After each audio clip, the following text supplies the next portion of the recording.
Joining us now is OjyOkpe with stories trending around the world. Just make it louder. Hello, Dr. Abati, how are you this morning? Good. This morning I watched you. No, you have a little bit. No, I'm just joking. Of course, you know I'm joking. It's always fresh on Mondays to meet with you guys. How are you this morning, Ayo? Good. We missed you on Friday. I know. It's good to be back. Good morning. Hello, babe. We missed you on Friday. And two of you are matching. Only are Dr. Abati. Well, I say hello, babe. Well, all right. Good morning to you, viewers. Let's begin what's trending. The police command in the Federal Capital Territory over the weekend confirmed the looting of a warehouse by hoodlums in Abuja. The incident occurred in the Gwagwa area of the FCT in the wake of protests across several states over the rising cost of living. According to Daily Trust, the looting began around 7 a.m. and continued till 9 a.m.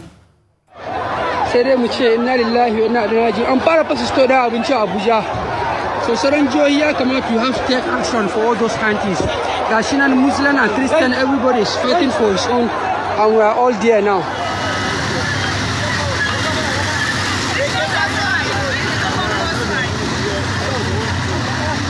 Yeah, this is day life. Gwagwa, the masses stopped some trailer loads of palliative, and they are carrying everybody, all citizens, they are carrying rice, carrying everything. Okay, we are dying of hunger. Yes. So we got to sneak in and find what to eat. That's right. Voting Tinubu, we don't know that you are regretting. That's why. Cannot stay on this. Is this a government palliative? This is government palliative. All right. This is government palliative. Everything is being. This is gone. This 100 days I don't know notice. See, I don't know notice finish. They just keep and seize. Keep and seize, rotting, and we are dying. Hungry, they kill people. Yes. That's right.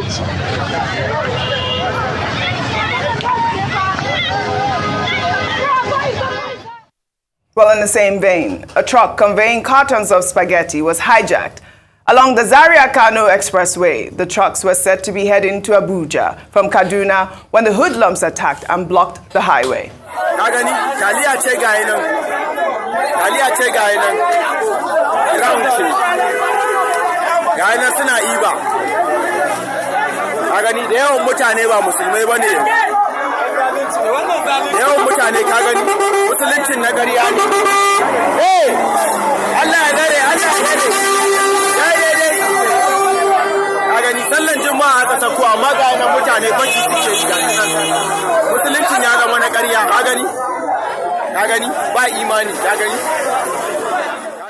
While in Katsina State, scores of children took to the streets in protest over the killings of their parents by bandits.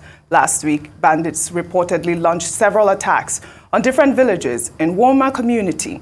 The attack was said to have lasted for 3 days without intervention from security operatives, as reported by eyewitnesses Jamil Mabai, who shared videos from the scene of the protest on X.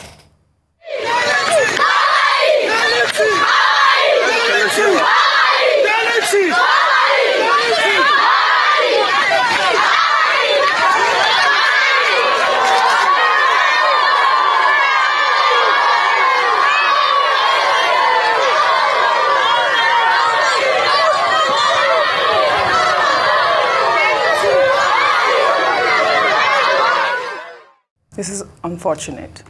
In the meantime, Vice President Kashim Shettima over the weekend said the federal government was determined to secure the lives and property of residents of Katsina State. Shettima made the comments when he led a delegation of government officials to pay a courtesy visit to former President Muhammadu Buhari in his hometown of Daura, Katsina. Felt duty bound to come and identify with him, and also to commiserate with the people of Katsina and the governor and the government of Katsina over the sad incidents of some loss of lives in the past couple of days, and to reassure them of the federal government determination and convey the best wishes of President Bola Ahmed Tinubu to His Excellency President Muhammadu Buhari and the good people of Katsina. And further reassure them that the government will leave no stone unturned, will expend whatever resources that are needed to safeguard the lives and properties of the citizenry. Assurances from the federal government. We're seeing more assurances every day. But that was a sad incident over the weekend. 3 whole days. Scores of people killed in Katsina State. And you saw those children out there. My heart is broken. May their souls rest in peace. We are seeing insecurity. We are seeing poverty ravaging Nigeria at this point. Oji, assurances are not good enough. We need to be able to see action. I mean, look at those children. They can't be more than 5 to 10 years of age. And look at them having a consciousness of protesting. And this is etched in their memory forever. When they become older, they'll remember that they protest the killing of their parents. That's the sadness of what Nigeria has become today. Amidst all of that, we're seeing poverty. You can see the man. Anyway, we hear that the authorities have been able to arrest some of those that looted the warehouses in Abuja. Warehouse in Abuja. Yes. You can see the man carrying and say government palliatives. Yes. But when the situation of things are very tough, and see, I must have to confess, I don't support looting of warehouses. But when things are very tough, you have food inflation at an all-time high, you don't have a level of sustainability, and the president keeps making promises he cannot fulfill. Just only last year, July, the president talked about cultivation of over 150,000 hectares. If those lands were really cultivated in the state, by now we should have some very good food. The president also announced 75 billion for about 75 companies and the likes. Till date, if the companies have received, they should come out. I don't know what's going on as regards that. And at the same time, we're having food inflation maxing over 36%. We're having pain and poverty in the land, and these are the reaction you are seeing. Yeah. Nigeria used to be a very largely agrarian society. One thing about Nigeria you cannot miss, and that's why you see there's a misnomer now, is that food relatively used to be very cheap in Nigeria. Right. And that's not the case again today. So when you are seeing all of this and you're getting assurances are not good enough. No. We must see action. I'm happy the president, vice president went to former President Buhari. I had also a conversation about security and all of that. How are we going to stem the tide of insecurity and all of that? That's a conversation they must have. But it looks apparently that both parties have failed. President Buhari came in then, and we thought because he was a general, he'll be able to quell the problem of insecurity, but it got worse off under him. Right. Remember during the campaign in 2015, they talked about, what he did to the Metasani and the likes. He was going to crush banditry and all of that and insecurity, but it has increased. So we need to find solutions to these problems. And the earlier we find them, the better it is for them. This is a sad sight for our country. Well, all right. We'll take another story. The 2-day visit by President Bola Ahmed Tinubu to Qatar to woo investors continues to generate reactions from a cross-section of Nigerians. Over the weekend, President Tinubu asked Qatari investors to bring their investments to Nigeria, adding that they should report public officials who demand bribe from them. The president spoke during the Nigeria-Qatar Business and Investment Forum in Doha on Sunday. Don't offer bribe. And if it's taken from you, revert to us. Don't give.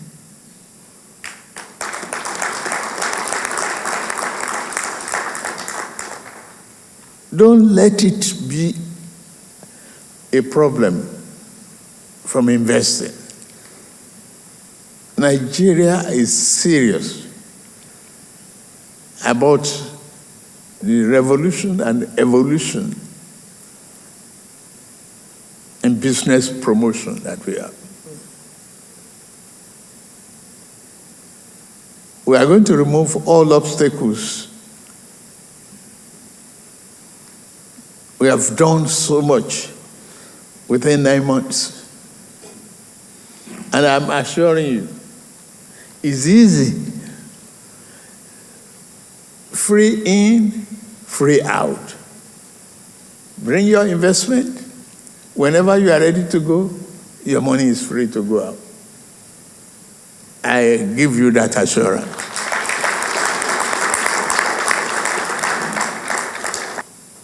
We have with you here a man who has been here to receive recognition and award for anti-corruption, Sir No Ribadu. Stand up, please.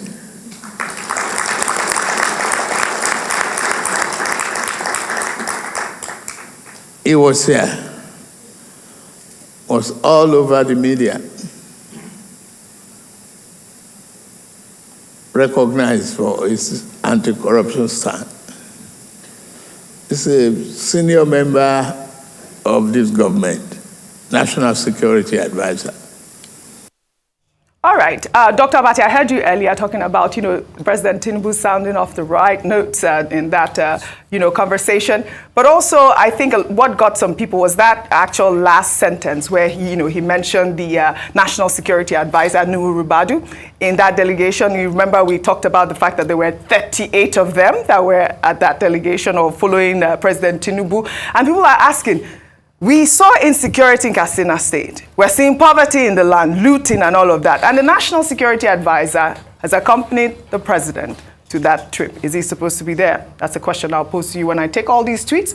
This person wrote, President Bola Tinubu's commitment to fighting corruption and promoting a conducive business environment is commendable, encouraging Qatari investors to report any instances of bribery involving Nigerian government officials demonstrates a strong stance against corruption and underscores the importance of transparency in fostering economic growth and foreign investment. Another person says, he just made a statement of no confidence to the public.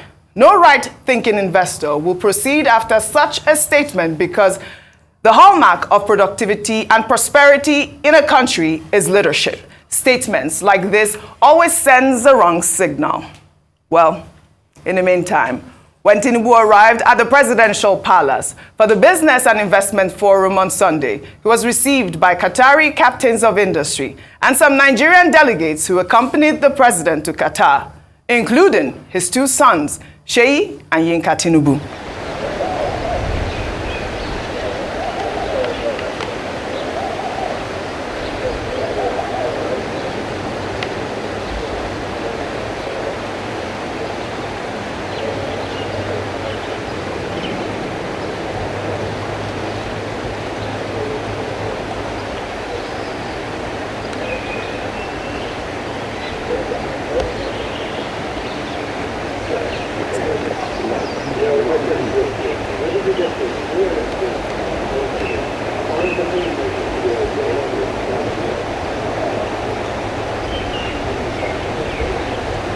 All right, we see Seyi and Yinka Tinubu there. People are asking, what portfolio do they hold?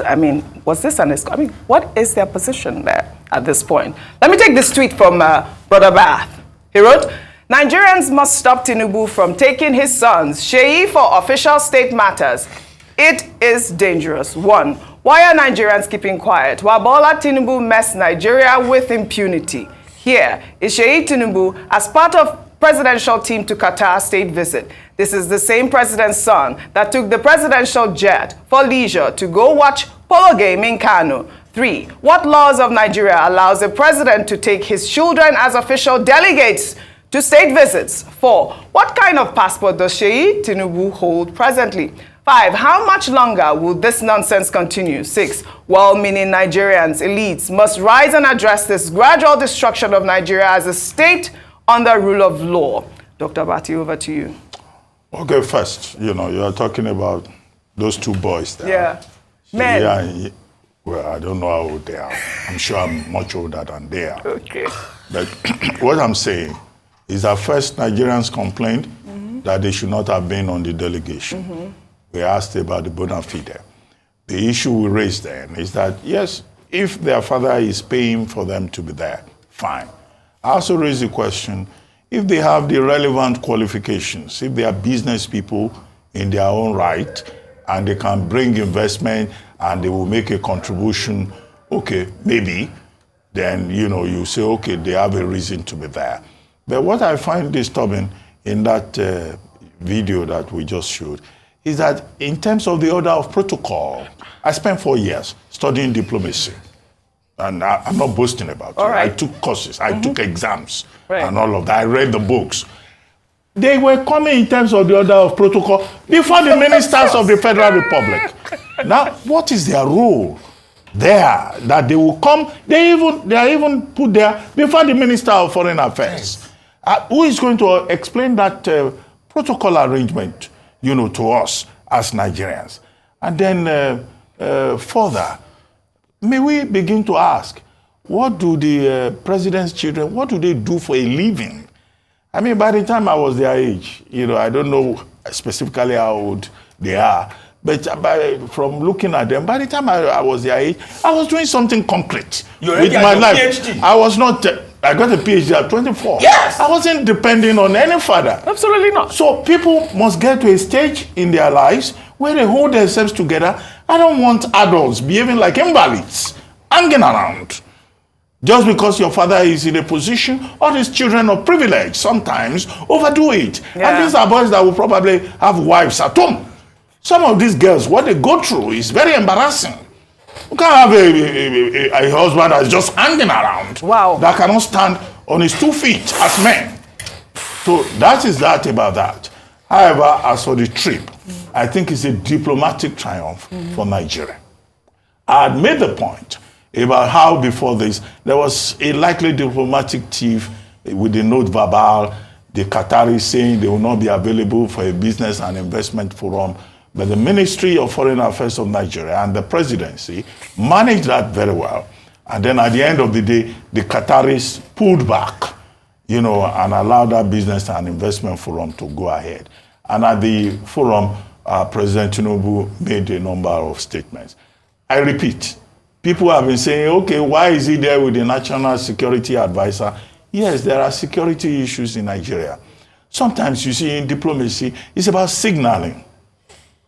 And President Tinubu specifically said, I'm here looking for investment.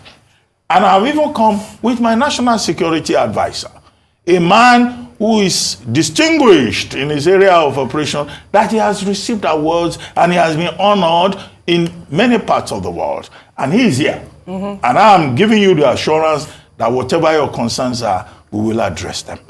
And then he talked about corruption. There are people who say he should not have talked about corruption. With due respect, I make the point that, look, when people want to come and invest in your country, they do country risk assessment. And I don't see what President Tinubu has done wrong by saying, look, if anybody bribes you, he's giving them, he's taking responsibility. Yeah, it has generated. And I don't see what is wrong in saying, this is my National Security Advisor. Go and check his profile. He knows his job. And he's here. If there are issues regarding security, I've brought my National Security Advisor. I've brought my Minister of Finance. I've also assured you about concerns of corruption. But the part of the entire narrative that I find very embarrassing is the fact that you have children in, I think it's in Katsina, right? Is it Muna community? I don't know whether I'm pronouncing the name very well. In Katsina, yeah. Taken to the streets because their parents have been taken away. The community is deserted. These are small children, and they don't have hope. And those children, they are getting introduced to the language of protest very early. It's an illustration of how bad Nigeria is. Okay. As for the people who are looting a warehouse in Abuja and who are intercepting, trucks laden with food items on the expressway between Kaduna and Kano and Abuja, it shows there is hunger in the land. All right. But that warehouse, should they not have provided security there? If it is government warehouse, you are keeping food there. They not only took away the food items, they even removed the door. They even removed the roof of the building. Failure of intelligence, failure of government. Yes. But we do not support criminality, because what those people did, anybody who goes to loot from a warehouse is a thief. Absolutely. All right. We have too many doom and gloom stories already. Ayo, let me give you the story. It can't be doom and gloom forever in Nigeria. We'll take another story in the United States, where the Tony Elumelu Foundation case study last week became part of Harvard's curriculum. In an unprecedented move, the Harvard Business School recognized the foundation's extraordinary philanthropic achievement in a groundbreaking case study. The case study, which is a first of its kind on any philanthropic organization in Africa, was launched on Thursday, February 29th, before a class of graduate students in Boston, Massachusetts. The study will explore the foundation's unique approaches and transformative initiatives, showcasing how strategic philanthropy offered by the foundation is driving positive change and elevating countries and communities. The launch event featured an exclusive acknowledgement of Tony Elumelu's economic philosophy of Afri-capitalism, which positions the private sector and entrepreneurs as catalysts for the social and economic development of the African continent. Full circle moment, back at Harvard Business School after 20 years. This time, not as a student, but to participate in teaching and sharing knowledge about the Harvard Business School case study on the Tony Elumelu Foundation's impact in Africa in empowering young African entrepreneurs. Nostalgic moment, full circle moment. Only me, go handle all the bills, only me. I don't pay my dues, only me. Now I don't want use love kill, only me, only me, only me, only me, only me. And then I'm only me. I like it all, Lord, only me. You go there all day, only me, only me. Well, congratulations to the Tony Elumelu Foundation and Tony Elumelu. I mean, Tony Elumelu has always talked about the fact that entrepreneurship is the, catalyst for development and all of that. I mean, it's great. And just to sound the note that today, I believe only today, the Transcorp Power PLC will be listed on the NGX about 2:45 p.m. It's great to see that, Nigerians are doing great things. It's not that he's just empowering Nigerians. He's also doing a lot for Africans as well. And I just want to read out what the foundation has done since 2015. They have trained over 1.5 million young Africans on its digital hub. They've also disbursed over $100 million in direct funding to 20,000 young African women and men who have collectively created over 400,000 direct and indirect jobs. Well, kudos to the Tony Elumelu Foundation. This is what we need to hear. Absolutely. Now, this is his philosophy, Afri-capitalism at work. And, like you mentioned, in light of all the things that we talked about, insecurity, corruption and the likes, it's great to spotlight what is actually good about Nigeria. The president did mention it during his trip to Qatar, that our people, our greatest strengths and resources. And one of such people, as you've highlighted, is Tony Elumelu. We've seen coming from the private sector and just done exceedingly well in the banking sector and transition now to a philanthropist across the African continent. The Tony Elumelu Foundation has impacted 18,000 Africans across 54 countries. That is something to celebrate and something to talk about. We often talk about, the image of Nigeria and Nigerians and how we are portrayed or perceived in the world. But to see from this same country, one of our, initiatives from this country being studied and part of the curriculum at Harvard is excellence. And you can see the excitement on the face of Tony Elumelu himself and talking about him coming full circle. He's not just impacting, but I think his life is also an inspiration to young Nigerians and Africans at large. So congratulations, kudos to him, and we hope to see more of this. Absolutely. Well, congratulations. Kudos to the Tony Elumelu Foundation and Tony Elumelu. But before we go, I wanted to, pay tribute to Nollywood veteran, Mr. Ibu, who passed away over the weekend. I mean, he passed from cardiac arrest, and, it was such a sad incident that occurred over the weekend, a sad time for the Nollywood industry. May his soul rest in perfect peace. All right. Sisi Quadri also died. Sisi Quadri also died, yes. Quadri, Uyebamiji Quadri from Iwo, 44 years, very sad, who had a special style, unique, comedic nature. And Kate and Shaw, the mom, really so much, in Nollywood. Absolutely. Our condolences to all the affected families. Absolutely. Their souls rest in peace. I'd like to thank you all for your great analysis, as always, on What's Trending. Well, that's all I have for you guys on What's Trending today. I'll see you all tomorrow.